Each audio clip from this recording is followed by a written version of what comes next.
Hello everybody, welcome back to my garden. Now, unfortunately, I'm not bringing good news initially today because I've a crop here of Petit Pois. Now, first of all, I sowed the seeds for these Petit Pois some time ago, and I've only had a very, very small yield. As you can see, the slugs and the snails seem to have got to this.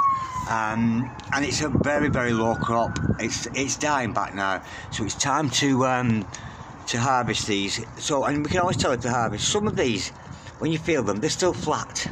They still have a flat feeling to them, so they're not ready. I will leave them, but some of them are bulging, and that is how you know when they're ready. So I'm going to pull these. I'm going to do a taste test with this.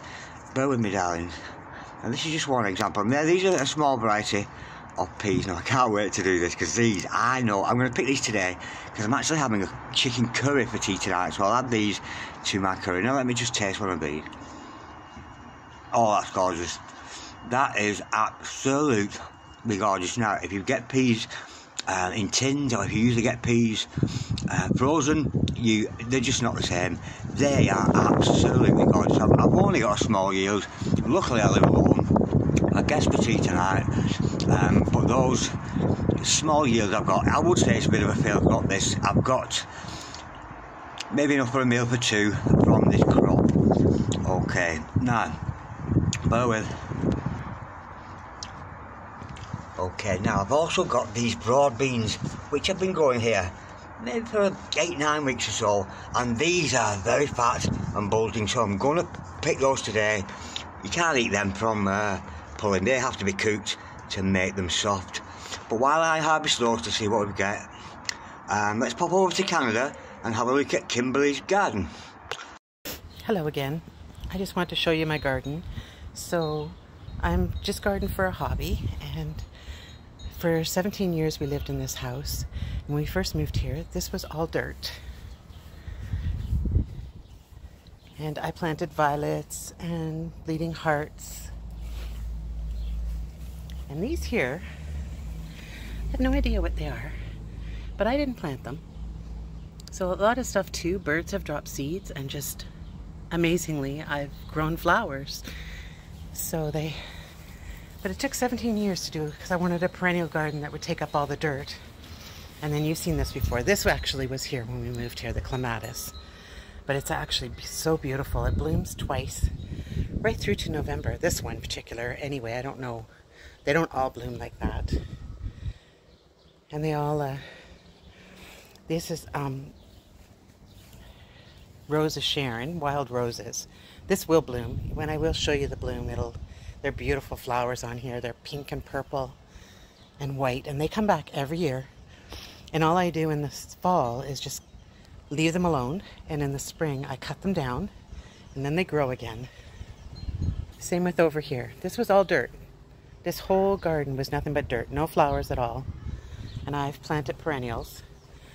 So hostas that family members have given me. Planted them. Again, violets. That's a little bush that comes back. It does little purple flowers in the spring and the fall. And then, I really don't know all the names of them. Just things that I've planted that come back every year in the garden. Again, this is all just after 17 years of planting a garden. All my plants totally trying to make up, just cover with dirt. These will bloom into beautiful flowers shortly, and they'll bloom all summer. And again in the spring I cut them back, and then they grow again tall. Again, violets. These here again, I don't know what these are, but again, I didn't plant these. Some animal dropped, or a bird dropped off a seed, and amazingly these come back every year, bring me purple, nice beautiful purple flowers. They're gorgeous. Again, violets. And I apologize, I don't know all the names of these. These are just things that I plant in the garden. If I know they grow, I'll plant more. If they don't grow, I take them out and I try something new. But I just wanted a total perennial garden, something that comes back every year that I don't have to do any work to, other than weed and cut them back and grow. So eventually, I do have hanging baskets I put up in the spring. And again, see, you have to always deadhead plants too. So like this, I would just pick off all the dead pieces just so that they come back. So I go through and I do all that on each of my baskets. And I just hang baskets up just for color. And the hostesses, these will bloom beautiful flowers shortly. They'll be tall, but look at how beautiful they are. Again, I don't do anything to these. This is total perennial garden that I really just let it grow. I weed in between, which unfortunately, apologize, I do have to weed. I haven't done that yet. So I just wanted to show you this. And then over here, I planted lavender. Now I've tried twice to plant lavender because it's supposed to be a perennial. Hopefully these will grow.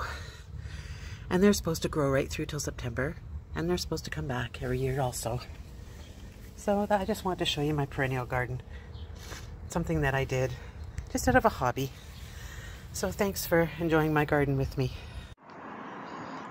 Thank you, Kimberly, so much. Now, as you can see, I've harvested a very small amount of Petit Pois here. I'm a little bit disappointed, but glad it's worked. I will be able to plant more. There's still enough time left in the year to plant it. And I don't think I'll grow Petit Pois next time. I just think I'll grow the normal size peas.